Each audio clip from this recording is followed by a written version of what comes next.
O ito mga kababayan ha, pag-usapan muna natin ulit. Itong napakayabang na si Epifanio Labrador, ang vlogger ng Tapantapangan, ngunit ang katotohanan ay supot naman. Ayaw talaga tantanan. Itong si Congressman Rodante Marcolita, gumagawa talaga ng kwentong kasinungalingan itong supot na ito. Pero bago tayo magpatuloy ha, babati muna ako ng magandang gabi sa kayong mga subscribers, sa kayong mga viewers. Maraming salamat sa inyong suporta. Shoutout sa inyong lahat. Yun ang mga kababayan, itong si Epifanio Labrador, ayaw talaga tigilan. Itong si Congressman Rodante Marcolita, grabe talaga. Sagad sa buto talaga yung galit ni Epifanio Labrador kay Congressman Rodante Marcolita. Gumagawa ng kwento mga kababayan. Wala namang alam itong tao na ito. Araw nga na yung eleksyon, no?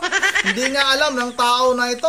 Baka, mga kababayan, o baka Epifanio Labrador, bukas ka pa bubuto, ha? Kasi nga, ayon kay Epifanio Labrador, yung araw daw ng eleksyon, sinabi niya mga kababayan, nung mga nakaraan niyang video, na Mayo 13 daw, yung araw ng eleksyon. O kaya, sa kalagitnaan ng Mayo. O araw nga ng eleksyon, di mo alam. Tapos nakisawsaw ka pa sa usaping West Philippine Sea na totoo naman talaga na wala sa mapa ng mundo itong West Philippine Sea. Yan lang naman yung ipinaliwanag ni Congressman Rodante Marcolita para malaman din ng ating mga kababayan. Para naman hindi tayo magmukhang tanga. O ito na mga kababayan, huwag na natin itong patagalin. O ito, pakinggan natin itong mga kasinungalingan ni Epifanio Labrador. Gumamit pa siya nung grupo ito eh. Mayroon pala, di ko alam na mayroon palang party list ngayon na tumakbo itong Bunyog. Kung maalala nyo mga kababayan, itong Bunyog na ito, isa sa mga tawag nito, mga nasa itaas nito, itong Bunyog na ito, ay itong si Insurrecto. Yung vlogger na puro din kasinungalingan. Yung abogado na walang kliyente. Yung pinagalitan ni Congressman Marcolita doon sa Kongreso, kung maalala ninyo. Si Inso Cross. Ano bang totoong pangalan yan? Basta may YouTube channel yan na Insurrecto. Bunyog yan mga kababayan. Yan yung isa sa mga talagang naninira kay Congressman Rodante Marcolita. At sa mga Duterte mga kababayan, walang iba ding bukang bibigyang taong yan.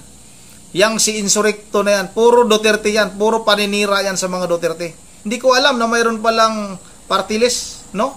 Itong Bunyog. O isiro natin yung Bunyog na yan. Huwag ninyong iboto yan mga kababayan.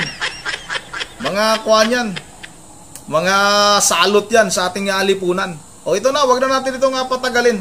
Sabay-sabay na natin itong panoorin. So mag-uusap-usap patungkol po sa nangyari po na kung saan ay natakot po itong si Marcolita dito po sa kinatawan ng Bunyog, no? Mamaya po papaliwanag. Natakot si Congressman Marcolita, hindi nga kilala yan eh. Yang Bunyog na yan eh. Gusto lang kumuha ng ng exposure. Kaya pilit nilang ipinatatawag itong si Congressman Marcolita para makipagdebate sa kanila. Swerte naman nila. Hindi sila kilala sa ating bansa. Tapos pag nakaharap nila si Congressman Marcolita, biglang makilala itong mahindot na ito. O ito, patuloy natin. Ko sa inyo kung bakit po natakot si Marcolita at hindi umaten sa napag-usapan na kung saan ay hinihintay po talaga siya. Dahil sa gusto sana nilang magtanong patungkol po sa loobin, kung ano ang sa loobin ni Marcolita o ano yung kanyang damdamin tungkol sa usapin ng West Philippine Sea. Pero dahil sa alam ni Marcolita na dadalo po itong kinatawan ng o naghihintay sa kanya yung kinatawan ng Bunyog Party List, ayun, kinabahan po, natakot dahil alam niya na mayroong mga magtatanong sa kanya at siguradong hindi niya ito masasagot. Kaya ang ginawa po nung nagmamarunong-marunungan na malaki ang mata, ayun, ng Indian. Kaya nga... Sino kayang nagrunong-runungan mga kababayan? Yung nagrunong-runungan, ikaw yon. Hindi mo nga alam yung araw ng eleksyon. Hindi mo nga alam na walang distrito si Congressman Marcolita. Lagi mong sinasabi, nagtataka ka, bakit nananalo pa itong si Marcolita sa kanyang distrito? Walang distrito, hindi mo nga alam. Ikaw yung nagrunong-runungan. Magkakaroon ba ng distrito yung isang party list? Di ba? Ikaw yung napakabugok mo pa yung nagkuminto pala dito sa akin, na pinakamatalino daw. Itong si Epifanio Labrador. Di nga marunong magbasa yan. Yung tricom yung binabasa niyan. O ito. Po, tinawag siyang hindi totoong Pilipino, no, ng ating mga kababayan dahil sa natakot siya na tanungin.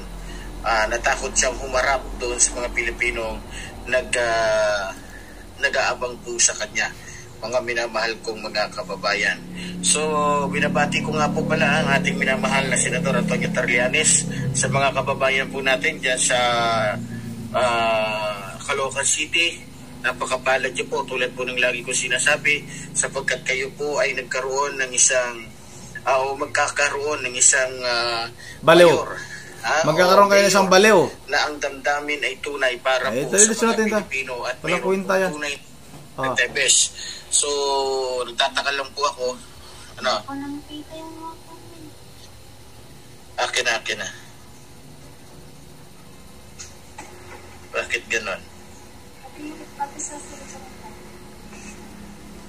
Sino kayo?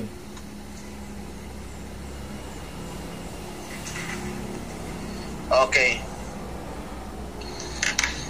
ito na po mga minamahal ko mga kababayan. Sawa niyo yun mga kababayan? Papakita na po natin sa inyo yung sinasabi po natin na pinagalitan si Epifanio Labrador mga kababayan. Sawa yata niya yun, anak. Kasi nga, ang daming ngaw-ngaw. Parang sabi nung nagsalita, iano mo na nga itong video na ito, ang dami mo sinasabi dyan. Ipalabas mo na itong video na ito. Pinapagalitan ka lang pala. O ito, patuloy natin ito. Ilabas mo na kasi yung video. Huwag ka na maraming satsat.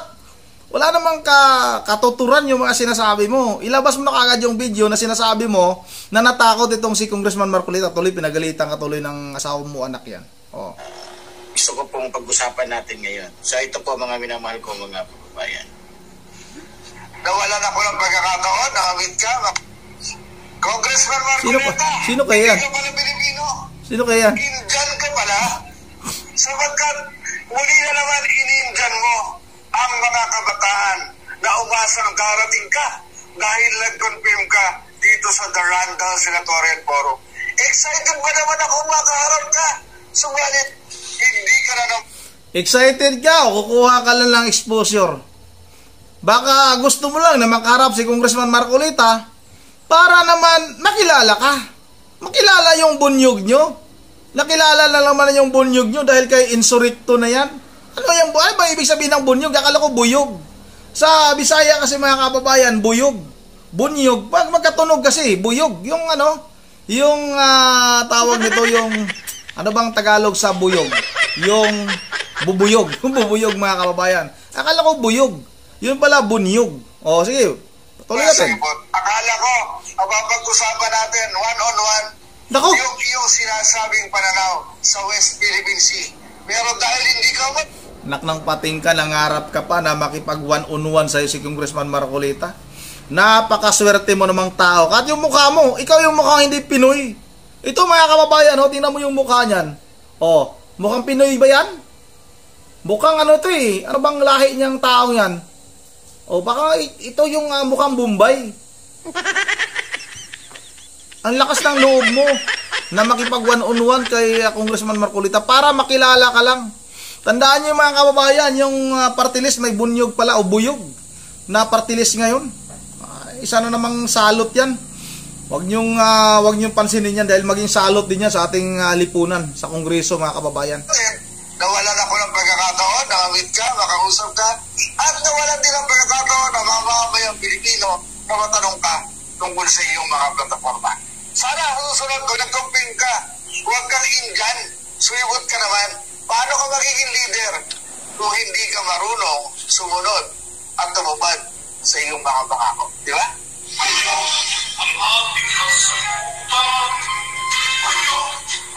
Buyog. Okay, para po sa mga hindi po nakakakilala. Okay. Siya po si David Angelo. Okay. Siya po si David Angelo na isa po sa kinatawan ng Bunyog, no? So ano? Nagagalit po ngayon yung mga kabataan dito po Bakit? sa Marcoleta. Bakit po? Dahil po sa ng Indian siya. Naghihintay yung mga kabataan. Maraming gustong itanong ng mga kabataan sa kanya. Ano yung tatanong dapat? At maraming kabataan Ano? na hinihintay siya para mapatunayan niya o mapaliwanag niya kung bakit sinabi niya na walang West Philippine Sea. Bugok ka talaga. Diba? Hindi siya sumipot. Bakit? Alam kasi ni Marcoleta na may mga taong dadalo doon na higit na mas nakakaalam kaysa sa kanya. Katulad na lamang po nito ni David Angelo. Kinatawan ng Bunyog Party List. Natakot si Marcoleta kasi pag nagkamali-mali siya ng sagot doon, sira ang kandidatura niya. Kaya ang focus niya ay doon sa mga kasamahan nila sa Iglesia ni Manalo. Dahil doon, kahit anong sabihin niya doon, kahit mali, sasang-ayunan yun. Bakit? May nagdidirect eh. May nagmamando. Ito na mga kababayan, hanggang dyan na lang. Ikaw ngayon na may nagmamando sa'yo dyan eh. Minamanduhan ka pala ng kasama mo dyan. Asawa mo ba yon o sino ba yon mga kababayan yung salita? Ilabas mo na itong video na ito, ang tagal mo. Marami ka pang sinasabi dyan. May nagsalita doon mga kababayan, ano? At yung sinasabi nitong si Panyong na natakot, itong si Congressman Marcoleta sa mga katanungan tungkol sa West Philippine Sea. Mga kababayan, pinaliwanag na ni Congressman Marcoleta yan noon na ang West Philippine Sea ay wala talaga sa mapa ng mundo. Wala sa mapa, hindi matatagpuan yan mga kababayan. Ginawa lang yung West Philippine Sea sa panahon, yung pangalang West Philippine Sea, sa panahon ni dating Pangulong Noynoy Aquino. Hindi mo ba maunawaan yung Panyong? O ito, ulitin natin, may paliwanag dito. Si Congressman Marcoleta, para maunawahan mo naman, napakabugok mo naman. O sige, Ilinaw ni senatorial candidate at party list representative Rodante Marcoleta ang kanyang naging pahayag sa usapin ng West Philippine Sea. Umani kasi ng batiko si Congressman Marcoleta nang sabihin niyang wala namang orihinal na tinatawag na West Philippine Sea. Ngunit sa pamamagitan ng administrative order ni dating Pangulong Noynoy Aquino noong 2012, tinukoy ang bahagi ng 200 nautical miles exclusive economic zone ng bansa bilang West Philippine Sea. Sa programang Saganang Mamamayan ng NET25, ipinaliwanag ni Congressman Marcoleta na ginamit lamang ang terminong West Philippine Sea para ipagdiin ang pag-aari ng maritime rights ng Pilipinas sa lugar. Ngunit nananatili itong bahagi ng South China Sea na siyang kinikilalang katawagan sa lugar sa buong mundo. Itong tatlong bahagi na ito, ito yung ating maritime rights. Ito yung sinaklaw nila, ito yung West Philippine Sea, sabi niya. Yung lahat. So, alam mo, kahit na hindi mo pa sabihin West Philippine, atin talaga yun. Kasi nasa ano yan? Yan po ay nakasulat sa mga treaty na ating pong pinirmahan, kung tawagin ay UNCLOS. United Nations Convention on the Law of the Sea. So meron tayong 12 miles territorial sea, meron tayong 12 continental shelf, exclusive economic zone. Atin yun. Malawak, Sa lahat po ng nakikinig, tandaan po ninyo, atin po lahat yun. Kahit ano pong mangyari, hanggang sa huling patak ng ating dugo, ilalaban po natin yan. Ang sinabi ko lamang po, nung pinangalanan po yun ng West Philippine Sea, tayo lang pong gumawa nun eh. Halimbawa, ginugel nung halimbawa, ano ba pinag-aawayan ng mga Pilipino tsaka na ginugel niya? Hinahanap niya sa yung West Philippine, hindi niya makikita eh. South China Sea, sino pinagtatawanan? Tayo. Hindi na po natin kailangang pangalanan, atin po talaga, ulitin ko po yun. kahit na po hindi natin pangalanan, atin po talaga yan at huwag nating isusurrender yan. Huwag po nyo sasabihin na ako'y traitor. Nilagyan lang po natin ang pangalan. Sinasabi ko hindi na po kailangan sapagkat wala po hindi kinikilala. Dapat pinarehistro natin doon sa mga international organization na silang gumagawa ng mga pangalan ng karagatan. May coordinates yan. Kaya pag hinanap nila, titingnan ng coordinate, yun pala. Wala nga sino pagtatawanan tayo? Inililis ko lang na tayo pagtawanan ng ibang bansa sapagkat pinilit natin gano'n. Atin na yun eh. Ilinaw na senatorial candidate. O, di ba malinaw mga kababayan na walang sinabi si Congressman Marcolita na hindi sakop ng Pilipinas yung lugar na yan. Yung tinatawag nga na West Philippine Sea. Atin talaga yan. Pero ang ipinaliwanag ni Congressman Marcolita na wala sa mapa ng mundo. Hindi makikita ang West Philippine Sea. Dapat malaman din ng ating mga kabataan ng mga hindi alam. Isa na rin tayo ng mga kababayan na wala pala sa mapa ng buong mundo itong West Philippine Sea. Tapos ang sinasabi nitong si Epifanio Labrador, panlilin lang mga kababayan, na sinabi daw ni Congressman Marcolita na hindi natin pagmamayari yung West Philippine Sea. Hindi sa atin daw yan, sa China daw yan.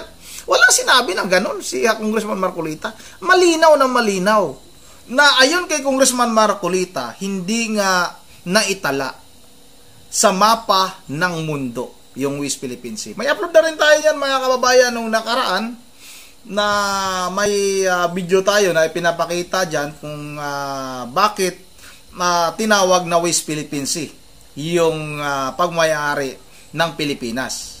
Kaya nga dahil nga kay dating Pangulong Noynoy Aquino mga kababayan. Panyong, yung mga paninira mo at panglalait mo kay Congressman Marcolita, di ba? Nakarma ka na. Nung nakarang araw mga kababayan sa video ni Panyong ay nangunguha daw siya ng kohol para pambinta, para makabili ng load. Hindi naman natin tawag nito nilalait yung mga tao na yan yung hanap buhay. Ito lang kasing si Epifanio Labrador dahil napakayabang nito.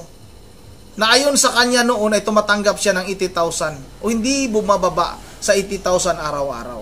May farm siya, malaking farm, may palisdaan. Tapos lumabas na naghirap ka pala sa buhay mo, nangunguha ka na ng kohol para lang magkaroon ka ng load. Sabi natin mga kababayan, huwag kayong maniwala. Bakit nakapag-live yung support na yan?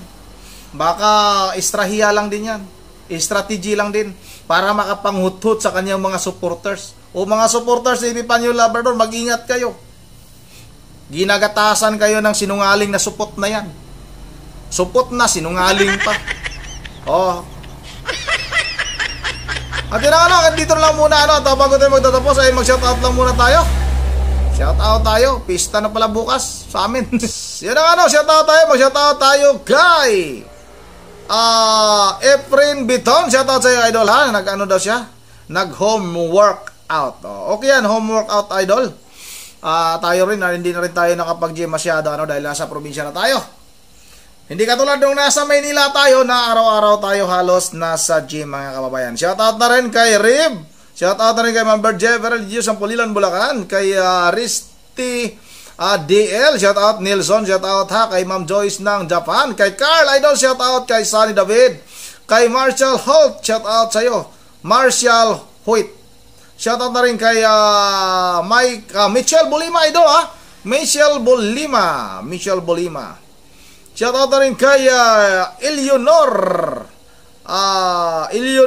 BM. Shoutout na rin kay Anyana Sagyela. Shoutout na rin kay